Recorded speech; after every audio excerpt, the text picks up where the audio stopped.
రాజ్యాంగాన్ని, అంబేద్కర్ రాజ్యాంగాన్ని ఆనాటి జవహర్లాల్ నెహ్రూ ప్రధానమంత్రి క్యాబినెట్లో అంబేద్కర్ రాజ్యాంగాన్ని దేశ ప్రజల హక్కులు, ప్రశాంతంగా నిద్రపోయే హక్కులు కాపాడే దాంట్లో ఈ రాజ్యాంగం ఏదైతుందో సంవిధాన్ బచావ్, అందుకే రాహుల్ గాంధీ గారు సంవిధాన్ బచావ్ అని వారు ఏదైతే వారు ఏ రాష్ట్రంలో పర్యటించినా, ఎక్కడ ఏ మీటింగ్లో పోయినా ప్రజలు జాగ్రత్తగా ఉండండి, డాక్టర్ అంబేద్కర్ రాజ్యాంగాన్ని కాపాడుకుంటేనే దేశ ప్రజలు భద్రంగా ఉంటారు అని రాహుల్ గాంధీ గారు చాలా సీరియస్గా చేస్తున్న, దేశ ప్రజల కోసం మేలు జరగాలని ప్రయత్నం చేస్తుందని దేశ ప్రజలు గమనించుకుండాలనేది ఒక దాని మీదనే ప్రెస్ మీట్ యాక్చువల్గా స్టార్ట్ అయ్యింది ఆల్రెడీ. నేను 3 రావడానికి నేను చెప్తున్నా, స్టార్ట్ అయింది ఆల్రెడీ. నేను 3 రావడానికి నేను చెప్పుకుంటున్నా మీకు. దానికి తోడు ఏంటంటే నేను ఏదైతే అనుకున్నానో అదంతా పేపర్ మీద పెట్టినా, చదువుతా అంతా ఇంత, ఎందుకంటే దాదాపు చాలా పేజీలు ఉన్నాయి. ఇది చెప్పాలంటే లేట్ అవుతుంది, చదువుకుంటూ వెళ్ళిపోతా. అంతకుముందు జస్ట్ ఇట్లా కొన్ని విషయాలు మీకు చెప్తున్నాను. నేనే ఎవరి పనులు చేసుకోమని చెప్పంతే, అంతే. నా పని నేను చేసుకుంటున్నా, ఎవరి పనులు చేసుకోమని. అంటే రాజ్యాంగము, అంబేద్కర్ రాజ్యాంగము దేశ ప్రజలకు ఒక కవచం లాంటిది. మీరు చరిత్రలో పోతే కవచం అంటే ఆ రోజు మహాభారతంలో కర్ణుడికి కవచం ఉన్నంతకాలం అతని ప్రాణహాని లేదు. విన్నారా? కర్ణుడికి కవచ కుండలాలు ఉన్నంత కాలము కర్ణుడికి చావు లేదు, ఎవరు చంపలేరు. మన చరిత్ర చాలా స్పష్టంగా మహాభారతంలో శ్రీకృష్ణుడు కూడా ఒక సందర్భంలో, శ్రీకృష్ణ భగవానుడు కూడా ఒక సందర్భంలో చెప్పిందని మనం అందరం కూడా గూగుల్లో దొరుకుతుంది, మనం సినిమాలు చూసినాము, కథలలో స్టోరీ ఉంది, అదంతా మహాభారతంలో. కర్ణుడికి కవచకుండలాలు ఉన్నంత కాలము ఎవరు అతను ఎదిరించలేకపోయారు, అతను చంపలేకపోయారు. అరే ఫోన్ బంద్ పెట్టండి భయ్, ఎందుకు మనం ప్లీజ్ సైలెన్స్లో పెట్టుకోండి ఫోన్.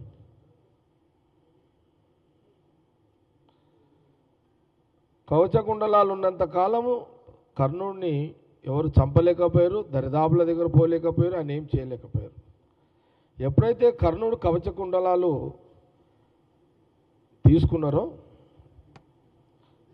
తీసిండో, దానం ఇచ్చిండో, ఇచ్చిన తర్వాతనే అతను అక్కడి నుంచి ఆయనకు చావు ప్రయాణం మొదలైంది కర్ణుడికి. అట్లాగే దేశ ప్రజలకు కూడా ఈ అంబేద్కర్ రాజ్యాంగం కవచం లాంటిది. ఈ అంబేద్కర్ రాజ్యాంగం ఉన్నంత కాలము మన దేశ చట్టంలో, దేశంలో దేశ ప్రజలకు ఎలాంటి డోకా లేదు. అది ఆ రాజ్యాంగము తీయాలని ఒక కుట్ర బీజేపీ ప్రభుత్వం, పార్టీ చేస్తుంది. ఈ జాగ్రత్తలు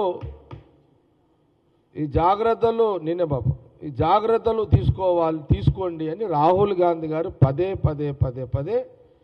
పార్లమెంట్ నుంచి మొదలుకుంటే సభల నుంచి మొదలుకుంటే పార్లమెంటు వరకు రాహుల్ గాంధీ గారు దేశ ప్రజలు జాగ్రత్త పడండి అని చెప్తున్నారు. అదే సారాంశం ఈరోజు ప్రెస్ మీట్. ముఖ్యంగా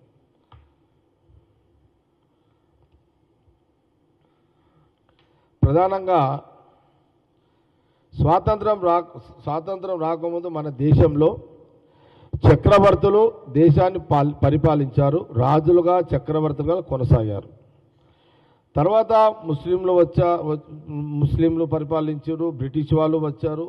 ఈ పరిపాలన అంతా ఒక చరిత్ర మన ఇండిపెండెన్స్ కంటే ముందు జరిగింది ఇదంతా. అంటే ఆ కాలంలో ఎన్నికల కమిషన్స్ లేవు, ఆ రోజులలో డైరెక్ట్గా ప్రజలే ఎన్నుకునేవాళ్ళు. తర్వాత బ్రిటిష్ వారి దేశాన్ని పరిపాలించారు. తర్వాత కొన్ని ఏళ్ళ తర్వాత మహాత్మా గాంధీ ఆధ్వర్యంలో అహింసా మార్గంలో ఈ దేశంలో స్వాతంత్ర ఉద్యమం జరిగింది. జవహర్లాల్ నెహ్రూ, మోతీలాల్ నెహ్రూ వాళ్ళ ఆస్తులను దారాదత్తం చేసి శాంతియుతంగా పోరాటం చేశారు. స్వతంత్రం తెచ్చారు. స్వతంత్రం తెచ్చిన తర్వాత మహాత్మా గాంధీ నాయకత్వంలో దేశ ప్రజలు జవహర్లాల్ నెహ్రూను దేశ ప్రధానిగా ఎన్నుకున్నారు. నెహ్రూ ప్రధానమంత్రి అయిన తర్వాత ఆయన నాయకత్వంలో అంబేద్కర్ గారి ఆధ్వర్యంలో రాజ్యాంగాన్ని తయారు చేసుకున్నారు. అంబేద్కర్ రాజ్యాంగం దేశంలో ప్రజల సుఖశాంతులతో జీవించడానికి చట్టపరంగా, న్యాయపరంగా దేశంలో వారి ఆస్తులను రక్షణ కల్పించేలా రాజ్యాంగాన్ని నెహ్రూ క్యాబినెట్లో ప్రవేశపెట్టిన ఆమోదం తెలిపారు. తర్వాత 16 ఏళ్ల పాటు నెహ్రూ ప్రధానమంత్రిగా ఎన్నికల కమిషన్ ఆధ్వర్యంలో జరిగిన తొలి ఎన్నికల్లో విజయం సాధించారు.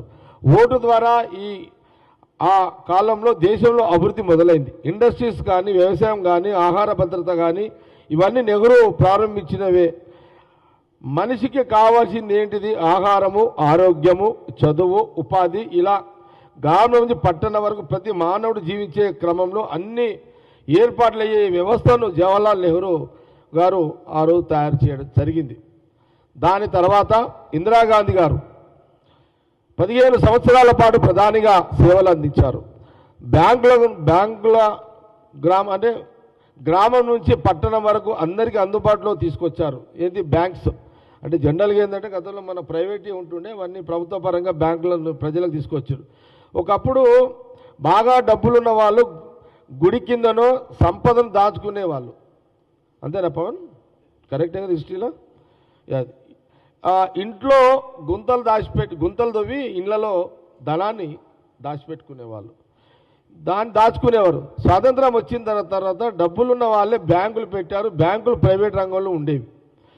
ఆ బ్యాంకులను ఇందిరమ్మ ప్రభుత్వం పరం చేసింది. ప్రజలు తమ డబ్బులను అక్కడ దాచుకునే అవకాశం కల్పించింది. ప్రతి పేదవాడు భూమిని అంటే ప్రతి బ్యాంకులను కూడా పట్టణాల్లో, గ్రామాలలో ప్రభుత్వమే బ్యాంకులు ఏర్పాటు చేసి వాళ్ళ డబ్బుకు భద్రత కల్పించే ఒక ఏర్పాటును ఆ రోజు ఇందిరాగాంధీ గారు చేశారు. ఆ రోజున ప్రతి పేదవాడికి భూమి ఇచ్చి వ్యవసాయం చేసుకొని బ్రతికేలా చేశారు. ఇల్లు ఇచ్చారు. వ్యవసాయం చేయడానికి సదుపాయాలు కూడా కల్పించారు ఇందిరాగాంధీ గారు.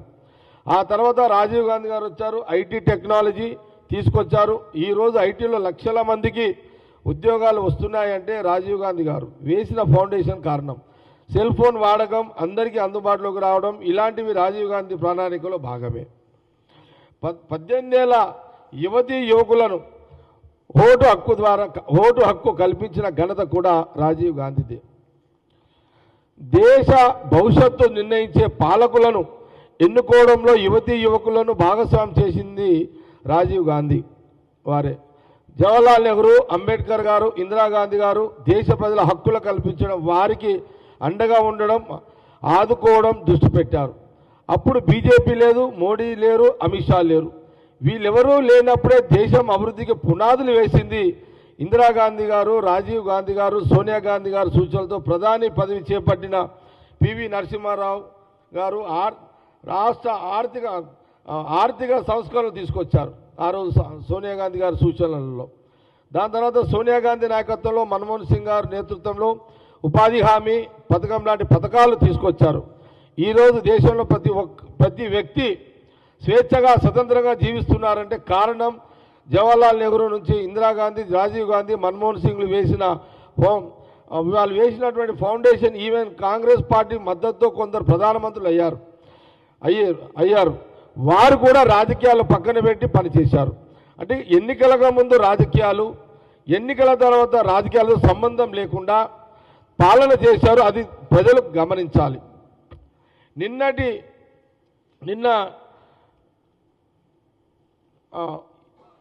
ఇప్పుడు ఏం జరుగుతుంది? రాహుల్ గాంధీగా ముత్తాత మోతీలాల్ నెహ్రూ, తాత జవహర్లాల్ నెహ్రూ, నాయనమ్మ ఇందిరాగాంధీ గారు, తండ్రి రాజీవ్ గాంధీ గారు, తల్లి సోనియా గాంధీ గారు, పివి నరసింహారావు, మన్మోహన్ సింగ్లు సుదీర్ఘ పాలనను, సుపరిపాలన అందించారు.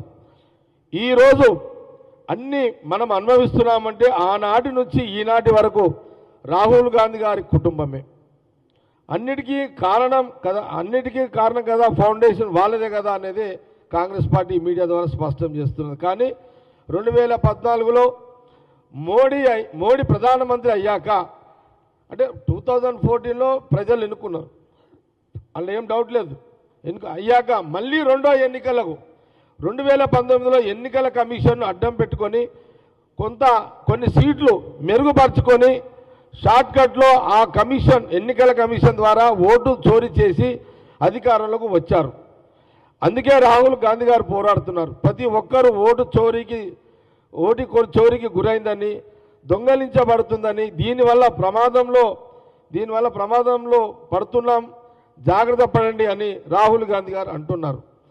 ఓటు చోరీతో దేశ ప్రజల హక్కుల కారణపడుతున్నాయి అని రాహుల్ గాంధీ గారు చాలా స్పష్టంగా తెలియజేస్తున్నారు. ప్రజల హక్కులు అంటే ఏంటి? వాళ్ళకు ఆర్థిక భద్రత ఉండాలి, స్వేచ్ఛగా నిద్రపోగలగాలి, ఆరోగ్య వ్యవస్థ అందుబాటులో ఉండాలి, విద్యా సంస్థలు ఉండాలి, ప్రజలకు సౌకర్యాలు ఉండాలి, ప్రభుత్వం ద్వారా ఆహార భద్రతతో పాటు శాంతి భద్రతలు జీవించే వ్యవస్థ ఉండాలి.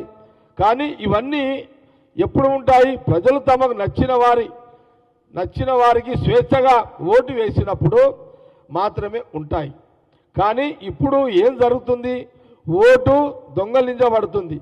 అలా దొంగలించబడిన ఓట్లతోనే బీజేపీ అధికారంలోకి వస్తుంది. మోడీ ప్రధాని అవుతున్నారు. ఇది రాను దేశాన్ని మరింత ప్రమాదంలోకి నెడుతుందని రాహుల్ గాంధీ గారు అందరినీ అలర్ట్ చేస్తున్నారు. ఎందుకు చేస్తున్నారు? మన కోసమే కదా రాహుల్ గాంధీ గారు చేస్తుంది ఇదంతా. కాబట్టి తెలంగాణ, ఆంధ్ర ప్రజలే కాదు, దేశ ప్రజలు కూడా ఆలోచన చేసుకోవాలి. ప్రతిపక్ష నాయకుడిగా రాహుల్ గాంధీ గారు మాట్లాడుతున్నారు. దేశ ప్రజలతో పాటు తెలంగాణ, ఆంధ్రప్రదేశ్ ప్రజలు జాగ్రత్త పడండి, అలర్ట్గా ఉండండి. రానున్న ఎన్నికల్లో ఎన్నికలు ఇప్పుడు ఎట్లా తయారైపోయినాయి అంటే, వాస్తవం కూడా చెప్పాలంటే బీజేపీ పార్టీ కొంత భగవంతుని పేరు మీద కొంత ఓటు బ్యాంకు తయారు చేసుకుంటుంది, ఓట్లు వేయించుకుంటున్నారు. కొంత మతం పేరు మీద కొంత ఓటు గెలిపించుకొని ఒక 30, 40, 50 ఎంపీలను గెలిపించుకొని ఈ దేశంలో బీజేపీ ప్రభుత్వం అధికారంలోకి వస్తుంది. ఇది వాస్తవమే, నిజమే. కాబట్టి కొన్ని నెలలుగా, 2 సంవత్సరాలుగా రాహుల్ గాంధీ గారు పదే ఇది ఏనాటికైనా ఎప్పటికీ ఇప్పుడు ఆల్రెడీ దేశ ప్రజలు ప్రమాదంలో ఉన్నారు, ఇంకా ప్రమాదానికి గురైపోతారు. ఈ యొక్క అంబేద్కర్ ఈ రాజ్యాంగాన్ని తీసేయాలని ఒక బీజేపీ కుట్ర ఆపాలి అంటే అది ఓటు. ఇప్పుడు రాజ్యాంగం ఒక దిక్కు, ఎన్నికల కమిషన్ దొంగలించబడుతున్నది. అంటే మనుషుల యొక్క హక్కులు, స్వతంత్రాన్ని, వాళ్ళ స్వేచ్ఛను ఓటు ద్వారా తెచ్చుకునే ప్రతి ఓటరి హక్కులను బీజేపీ పార్టీ కేంద్రంలో ఎన్నికల కమిషన్ ద్వారా కొన్ని ఓట్లను దొంగలించబడి ఎంపీలను గెలిపించుకొని ఈ దేశంలో బీజేపీ పరిపాలిస్తుంది, జాగ్రత్త పడండి అని రాహుల్ గాంధీ గారు చాలా స్పష్టంగా పార్లమెంట్ నుంచి గల్లీ వరకు వారు ప్రజలను వారు జాగ్రత్త పడండి అని చెప్తున్నారు. ఈ విషయాన్ని గమనించాలన్నదే ఈ యొక్క ప్రెస్ మీట్ యొక్క ముఖ్య ఉద్దేశం. అందుకే పెడుతుంది.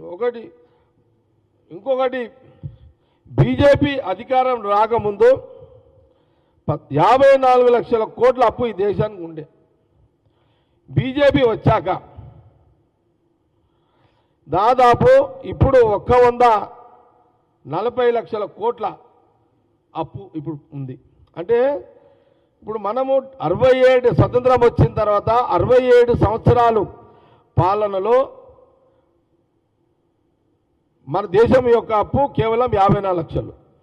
ఈ 11 సంవత్సరాలలో ఈ దేశం యొక్క అప్పు 147 లక్షల కోట్లు దాకా అప్పు ఈరోజు మనకుంది. ఇది కూడా దేశ ప్రజలు గమనించాలనేది నేను ఈ సందర్భంగా చెప్పడం కూడా జరుగుతుంది.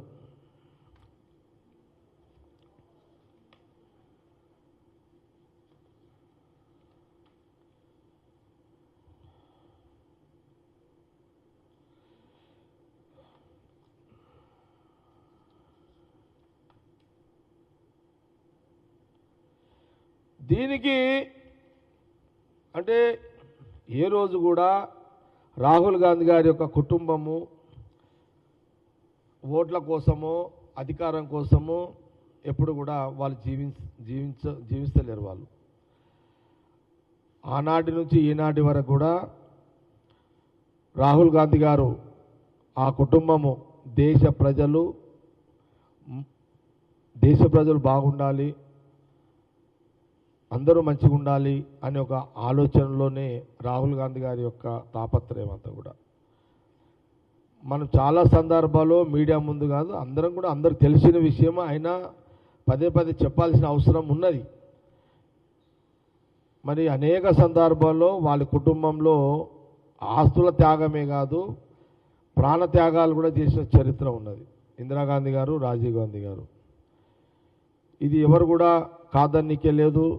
ఇవన్నీ మన ముందున్న నిజాలు. ఇవన్నీ కూడా రాహుల్ గాంధీ గారు ప్రధానమంత్రి కావాలనుకుంటే 10 ఏళ్ల కిందనే ప్రధానమంత్రి అయ్యేవాడు. కానీ ఆ రోజు మన్మోహన్ సింగ్ గారిని పెట్టి ఒక మంచి పరిపాలన అందించారు. ఈ ఉపాధి హామీ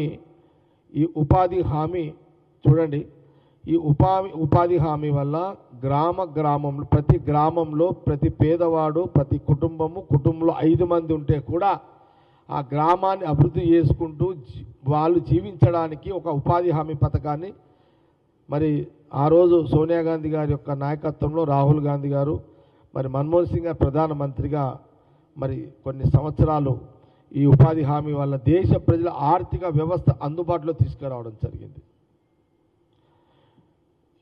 ఇది ఇలాంటి అనేక సంస్కరణలు ప్రజలు బాగుండాలి, ప్రజల దగ్గర డబ్బు అందుబాటులో ఉండాలి, ప్రతి పేదవాడికి డబ్బు అందుబాటులో ఉండాలి, ఆ గ్రామంలో అందుబాటులో ఉండాలనే ఒక ప్రక్రియలో భాగమే మరి ఈ యొక్క ఉపాధి హామీ పథకం. అందుకే నేను కొంత చదవడం జరిగింది. కాబట్టి ఇదంతా కూడా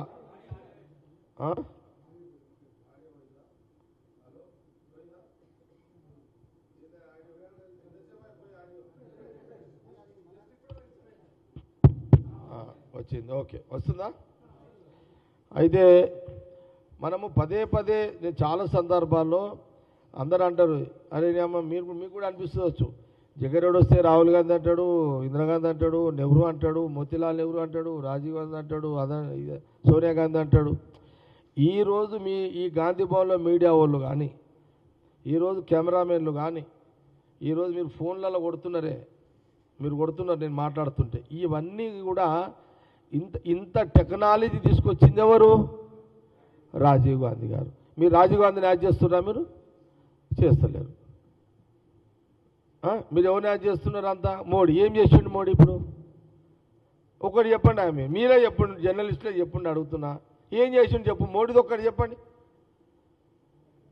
ఏమంటే యుద్ధం చేసి, ఎందుకు యుద్ధం? ఎవడు చేయమన్నాడు ఆ యుద్ధం? ఎవరి కోసమే ఆ యుద్ధం చేసినావు? మీరు యుద్ధం అనగానే బ్రేకింగ్లు వేస్తారు మీరు. పేదవాడు బతకడానికి సోనియా గాంధీ, రాహుల్ గాంధీ గారు వారి నాయకత్వంలో మన్మోహన్ సింగ్ గారు గ్రామాల్లో ఆర్థిక వ్యవస్థను మెరుగుపరిచే దాంట్లో వాళ్ళు చేస్తే అది జ్ఞాపకం చేయరు. ఊళ్ళలో బ్యాంకులు తెచ్చిన ఇందిరాగాంధీ గారిని జ్ఞాపకం చేసి మర్చిపోతున్నారు. 18 ఏళ్ళకే ఓటు హక్కు ఇచ్చినటువంటి రాజీవ్ గాంధీ గారిని మర్చిపోతున్నారు మీరు. టెక్నాలజీ తెచ్చింది అది మర్చిపోతున్నారు. ఆ ఫోన్లే వాడుతున్నారు, అన్ని వాడుతున్నారు, మళ్ళీ ఆయన మర్చిపోతున్నారు. ఐఐటి ఇన్స్టిట్యూషన్ తెచ్చింది వాళ్ళే.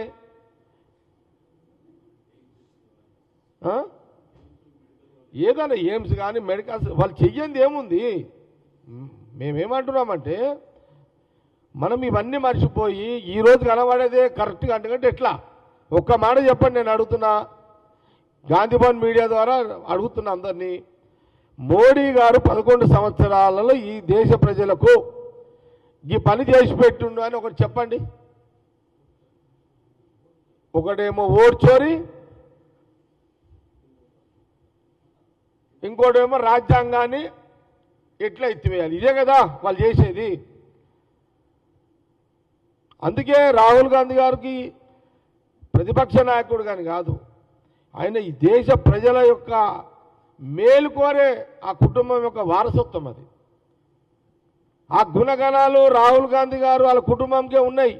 బీజేపీలా దేశ ప్రజలకు ఇది మేలు చేద్దాము అనే ఒక నాయకుడి పేరు చెప్పండి. ఎవరైనా ఛాలెంజ్ చేయగలుగుతారా? బీజేపీ వాళ్ళు చేయలేరు. మాట్లాడితే హిందువులు, అరే నాయన మీరు బీజేపీ వాళ్ళు కాదురా నాయన, ఫస్ట్ అందరము మొక్తాము. ఇప్పుడు నేనే ఉన్నా, నేను సీతారామ కళ్యాణం బ్రహ్మాండంగా చేస్తా.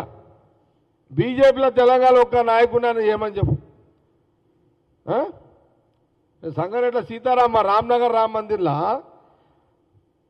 నేను సంపాదించిన పైసలు, రియల్ ఎస్టేట్లో సంపాదించిన పైసలే, నేను ఆడేం కొట్టుకురాలే.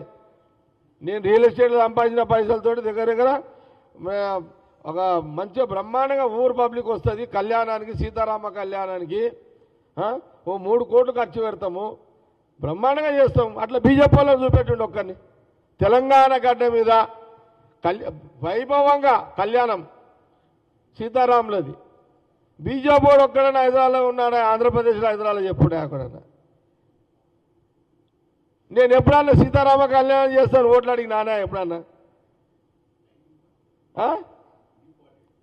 ఇప్పుడు ఏందది? ఇప్పుడు సంవత్సరానికి మనము 3 కోట్లన్నా 5 ఏళ్ళకి ఎంత అవుతాయి హరి? 15 కోట్లు. 2000 ఇచ్చినా ఓట్లు పడతాయి కదా. ఎవరైనా తీసుకుంటే వాళ్ళు ఉంటే, నేను ప్రజలను అవమానిస్తలేను, ఎవరైనా తీసుకుంటే వాళ్ళు ఉంటే అది భక్తి అంటే ఇది. మాది, నేను కాంగ్రెస్తోనే కదా, కాంగ్రెస్ పార్టీ వర్కింగ్ ప్రెసిడెంటే కదా. అది అందుకే మేమేమంటున్నామంటే, సరే మీరు ఒక లైన్ తీసుకున్నారు, ప్రజలు మీ మత్తులో పడ్డారు, మీరు 2 కోట్లు ఇస్తాన ఉద్యోగాలు లేకపాయే, సంవత్సరానికి 2 కోట్లు 11 ఏళ్ళు అంటే 22 కోట్ల ఉద్యోగాలు సంఖ్య నాకు యాడునే చెప్పు. ఒకళ్ళని పోరాడని అడుగుతున్నాడే చదువుకున్నాడు, ఈ పోరాడు చదువుకున్నాడు అడుగుతలేడు. ఈ పిల్లలకి ఏమైపోయింది? బజరంగ్ బలి అంటే వీళ్ళు, శివాజీ అంటే దుంకులాట వీళ్ళది. అరే శివాజీ దగ్గర మినిస్టర్ ఎవరో తెలుసా మీకు? మీకు తెలుసా మీడియా వాళ్ళకి ఎవరికన్నా? శివాజీ దగ్గర మినిస్టర్ మంత్రి ఎవరు తెలియదు, మీకే తెలియదు. ముస్లిం ఉన్నాడు ఆయన దగ్గర. శివాజీ మహారాజ్ దగ్గర మినిస్టర్ ముస్లిము మంత్రి. ఇప్పుడేమో ఆయనని మతం కింద మార్చేసారు శివాజీని. అరే శివాజీకి లేని మతము మీకెందుకయ్యా? అంటే ఏం చేద్దాము? చదువుకుంటలేరు, చరిత్ర తెలుసుకుంటలేరు. ఏమన్నా అంటే జవహర్లాల్ నెహ్రూ ఏం చేసిండు, ఇందిరాగాంధీ ఏం, వీళ్ళు మళ్ళీ బీజేపీ వాళ్ళు. అరే నాయన వాళ్ళు పట్టినా పడేరా నాయన, నువ్వు చదువుకున్నది బీజేపీ వాళ్ళు. ఆనాడి జవహర్లాల్ నెహ్రూ తీసుకుంటే మొన్నటిదాకా రాహుల్ గాంధీ నాయనమ్మ ఇందిరాగాంధీ గారు మొన్నటిదాకా వాళ్ళు కట్టిన స్కూళ్ళల్లోనే మీరు చదువుకున్నారు. ఆ కుటుంబము తెచ్చిన దవాఖాన్లే, ఆ కుటుంబము తెచ్చిన డెవలప్మెంట్ చేసేది వీళ్ళే కదా. కాబట్టి ఇక్కడ ఏమంటున్నాడంటే రాహుల్ గాంధీ గారు, దేశ ప్రజలారా, తెలంగాణ తెలుగు ప్రజలు, ఆంధ్రప్రదేశ్ తెలుగు ప్రజలతో పాటు దేశ ప్రజలు జాగ్రత్త పడండి. మీ ఓట్లు దొంగలించబడుతున్నాయి. రాజ్యాంగాన్ని, అంబేద్కర్ రాజ్యాంగాన్ని ఎత్తివేసి కుట్ర జరుగుతున్నది రాను. కాబట్టి బీజేపీకి నమ్మకండి వచ్చే ఎన్నికల్లో అనేది చాలా స్పష్టంగా కాంగ్రెస్ పార్టీ తెలియజేస్తున్నది. దీనికి మందేంది? మీ హక్కులు, దేశ ప్రజల హక్కులు కాపాడాలి అంటే ఎవరు? మళ్ళీ రాహుల్ గాంధీ గారు వచ్చే ఎన్నికల్లో ఈ దేశానికి ప్రధానమంత్రిని చేసుకోవాలి. దేశ ప్రజలు తెలంగాణలో 16-17 ఇప్పుడు 17 ఎంపీ సీట్లపా. ఓ 17 సీట్లలో అపోజిషన్ వాళ్ళకు ఒక 2-3 వదిలేసిన ఒక 12 సీట్లు తెలంగాణలో ఎంపీలు. ఆంధ్రప్రదేశ్లో ఉన్నాయి 25లో ఇద్దరికి 3-3 వదిలేసిన టీడీపీకి, వైఎస్ఆర్కి. ఆడొక 18 ఎంపీలు కాంగ్రెస్ ఎంపీలు. దీనివల్ల ఏమైపోతుందంటే సపోజు ఆంధ్రప్రదేశ్లో వైజాగ్ స్టీల్ ప్రైవేటీకరణ నుంచి పోవాలి అంటే బీజేపీ దిగాలి. బీజేపీ దిగాలి అని అంటే ఆడ ఒక 18 సీట్లు రావాలి ఆంధ్రప్రదేశ్లో ఎంపీలు. కాంగ్రెస్ 18 రావాలి. ఆడ వస్తే మీ యొక్క వైజాగ్ స్టీల్ ప్లాంట్ కానీ అదేంటి అక్కడ పోలవరం కానీ లేకపోతే మీకు అది కాదు ఆంధ్రప్రదేశ్కి ఇంకోటి స్పెషల్ తెలుగులో ఏమంటారు అది ప్రత్యేక హోదా ఎవరు ఇవ్వగలుగుతారు? ఆంధ్రప్రదేశ్లో 18 ఎంపీ సీట్లు వచ్చి రాహుల్ గాంధీ గారు ప్రధానమంత్రి అయితే అక్కడ మీకు కాంగ్రెస్ ఎంపీలు 18 ఆంధ్రప్రదేశ్లో వస్తే ప్రత్యేక హోదా రాష్ట్రానికి వైజాగ్ స్టీల్ ప్లాంట్ మళ్ళీ రిటర్న్ వస్తుంది. పోలవరం ఇదే కదా రాహుల్ గాంధీ గారి కమిట్మెంటు. ఇక్కడ తెలంగాణ ఇస్తానని ఇచ్చేసిండు, ఆడ 3 ఇచ్చేస్తాడు మళ్ళీ మీకు. పోనీ ఇది చంద్రబాబు నాయుడు గారితో జగన్తో అవుతుందా? కాదు. వీళ్ళిద్దరు పోయి మోడీ గారి దగ్గర కూర్చొని చేస్తారా? చెయ్యరు. మరి ఎవరు చేయాలి? ఆంధ్రప్రదేశ్ ప్రజలు కూడా ఆలోచన చేసుకోవాలి. అట్లాగే తెలంగాణలో కూడా ఇక్కడ కూడా 12-13 ఎంపీ సీట్లు వస్తే ఏది డీలిమిటేషన్ కాకపోతే డీలిమిటేషన్ అయితే ఎన్ని వస్తాయి ఎంపీలు? 25 వస్తాయి. 25లో తెలంగాణలో ఒక 20 మళ్ళా కాంగ్రెస్ ఎంపీలు.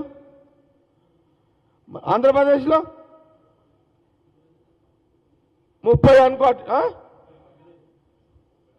36 అనుకో, మళ్ళా అడుగు 30 ఏదో అడిగా. నేను ఏమంటున్నంటే ఇప్పుడు మనం బతకడానికి మన ఓటు ద్వారా మీరు ఇవన్నీ ఆలోచన చేయకుండా మీరు ఇట్లా ఓట్లని ఖరాబ్ చేసుకొని తర్వాత యువని తిడితే ఏం లాభము? దేవుడు కూడా ఏం చేస్తాడు? మీకు ఇచ్చిండు కదా. దేవుడు ఏమంటున్నాడు? అరే నాయన మీ ఓటు సద్వినియోగం చేసుకొని అంటాడు దేవుడు కూడా. నువ్వు ఓటు ఒకరికి వేసి దేవుని మొక్కితే దేవుడు ఏం చేస్తాడు? భగవంతుడు కూడా ఏం చేయలేడు కదా.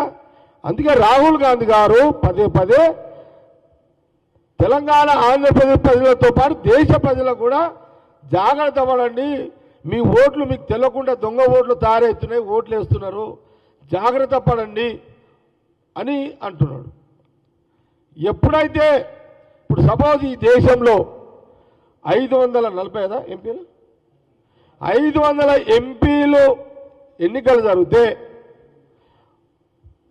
ఒక 300 ఎంపీ సీట్లు కాంగ్రెస్ ఎంపీలు గెలిస్తే ఈ దేశంని ఈ యొక్క రాజ్యాంగాన్ని కాపాడుతాడు రాహుల్ గాంధీ గారు.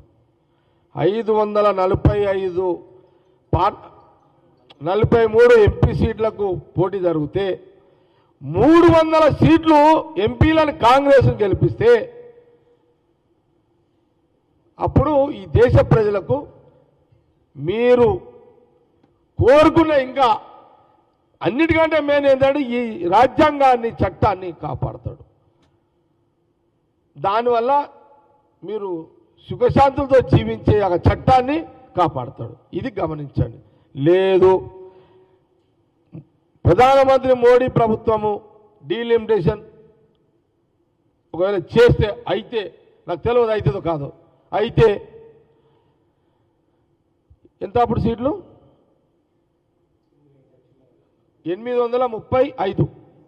835లో నిజంగా ఎన్నికలు జరిగితే అప్పుడు ఎంపీ ఎన్నికలు జరిగితే అప్పుడు 500 ఎంపీ సీట్లు కాంగ్రెస్వి గెలిపియాలి ప్రజలు.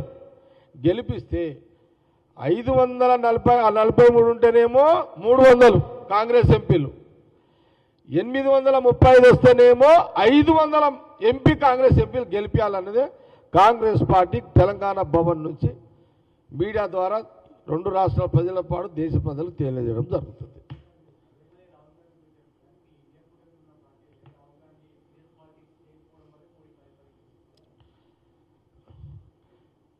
నేను అందుకే ఏమంటున్నా, ప్రతాప్ నువ్వు అంటున్నావు ఏంటంటే ఇండియాలో ఉన్నటువంటి కొన్ని పార్టీలు విమర్శలు చేస్తున్నాయి. సీరియస్గా రాహుల్ గాంధీ గారు సీరియస్ ఉండడానికి నిదర్శనం ఏంటిది? అదే కదా, సంవిధాన్ బచావ్ అని ఎందుకు అంటున్నాడు, రాజ్యాంగాన్ని కాపాడుకుందామని ఎందుకు అంటున్నాడు? సీరియస్నెస్ ఉంది కాబట్టే కదా ఆయన ఈ పోరాటం చేస్తుంది. అందుకే నేనేమంటున్నా అంటే, నేను ఇండియా కూటమి అంటలేను ఇప్పుడు. ఇక అది ఇండియా కూటమి అనేది అది రాహుల్ గాంధీ గారి లెవెల్లో చూసుకుంటారు. అసలు నేనేమడుగుతున్నా, అందుకే తెలంగాణ ఆంధ్రప్రదేశ్ ప్రజలతోటి అప్పీల్ ఏం చేస్తున్నా, ఇక్కడ కాంగ్రెస్ డైరెక్ట్గా కాంగ్రెస్లో గెలిపియండి. ఇక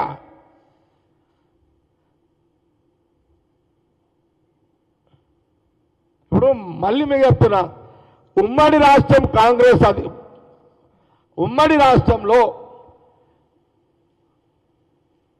సోనియా గాంధీ గారి నాయకత్వంలో, రాహుల్ గాంధీ గారి నాయకత్వంలో ఆ రోజు ఈ దేశానికి 10 సంవత్సరాలు కేంద్రంలో యూపీఏ గవర్నమెంట్ ఉండే, కాంగ్రెస్ ఉండే. దాంట్లో ఉమ్మడి రాష్ట్రంలో తెలంగాణ ప్రాంతము, ఆంధ్ర ప్రాంతము, రాయలసీమ ప్రాంతం నుంచి ఎంపీల ప్రాధాన్యత, కాంగ్రెస్ ఎంపీల ప్రాధాన్యత ఉండే. దానివల్లనే ఆ రోజు యూపీఏ గవర్నమెంట్ వచ్చింది.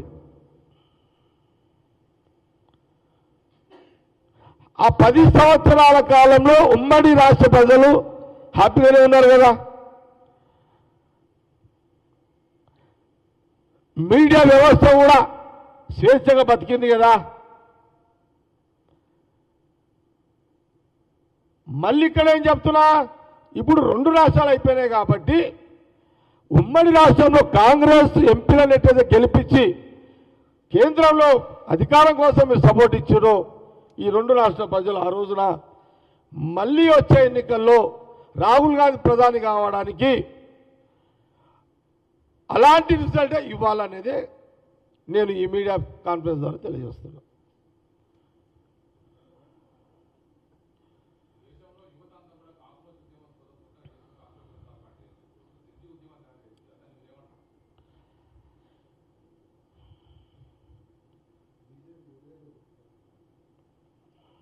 కాక్రోజ్ ఇప్పుడే కదా స్టార్ట్ అయింది.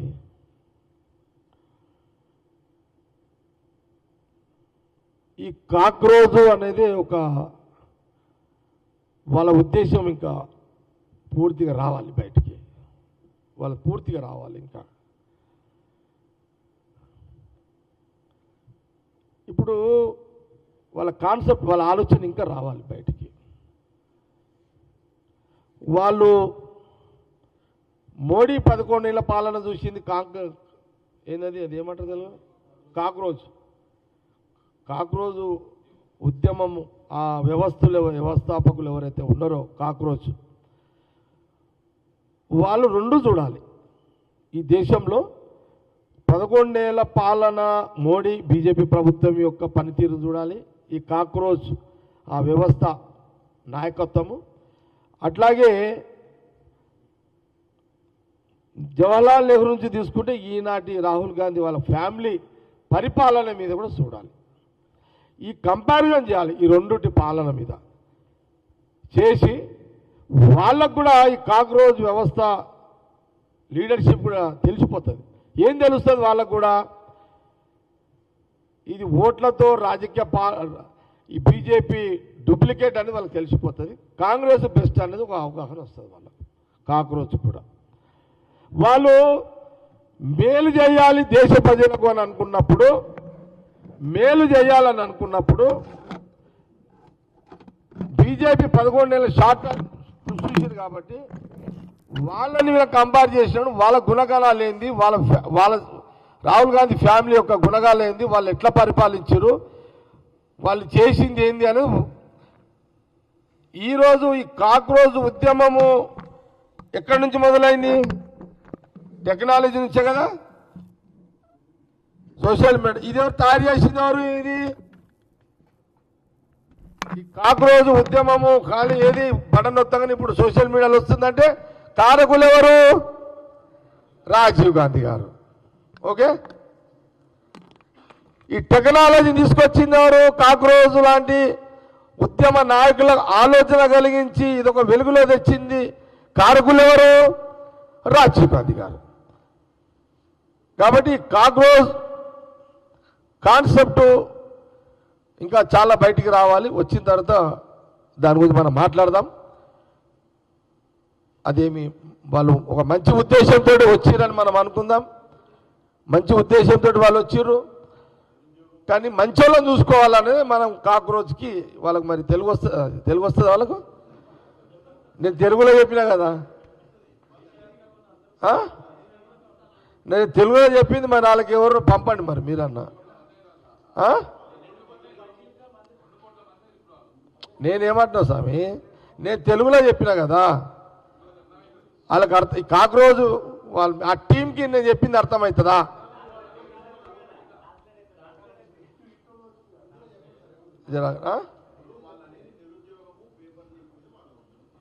లేదు, నేనేమంటే నేను చూసినది, నేను చూసినాడుగా నేను కూడా ఒక సెకండ్ అరే ఇదేందో ఉన్నదని అనుకున్నా. కాంగ్రెస్ పార్టీ నయ్యా జాగిరా కథ. రాహుల్ గాంధీ జాగిరి ఇది. రాహుల్ గాంధీ చెప్తాడు, అది నేను చెప్తే ఎట్లా?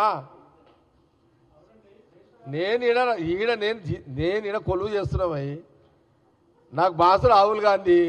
ఇప్పుడు రాహుల్ గాంధీ డిసిజన్ నేను ఎట్లా చెప్తా? మద్దతు ఇస్తున్నాను ఎట్లా చెప్తా?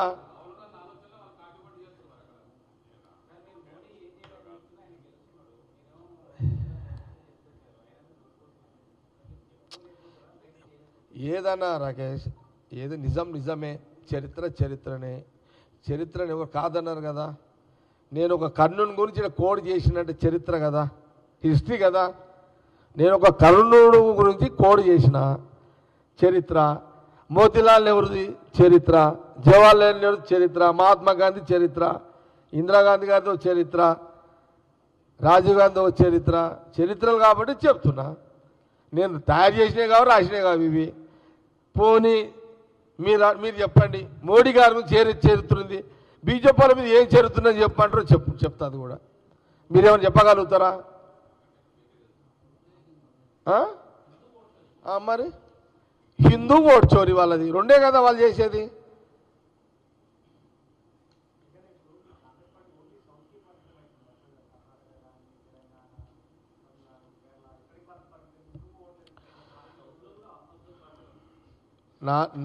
నాకైతే ఒక అంచనా కనబడుతుంది.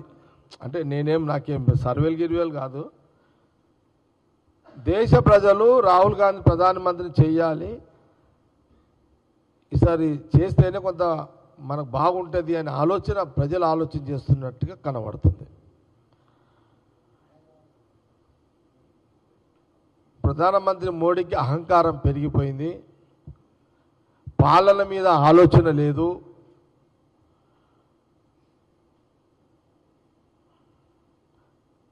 ప్రజలు ఏది చెప్తే అది గుడ్డిగా ఓట్లు వేస్తారు. వాళ్ళు ఓట్లు లేకపోయినా దొంగ ఓట్లు వేసుకోవచ్చు. దొంగ ఓట్లు కాకపోతే రాముడినో కృష్ణదేవుడినో దేవుళ్ళని వాళ్ళ ముందు పెట్టవచ్చు, ఒక ఎమోషన్ క్రియేట్ చేయవచ్చు అని ఒక ధైర్యముతో ఒక అహం పెరిగింది వాళ్ళకి, బీజేపీ వాళ్ళకు.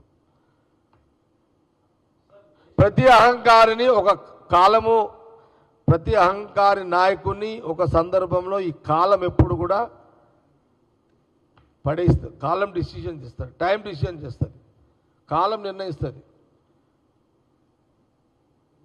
కాలం అంటే ప్రజలు డిసిషన్ తీసుకుంటారు, కాలం నిర్ణయిస్తుంది ఒకరోజు. కాబట్టి ఇంకేమైనా డౌట్లు ఉన్నాయా?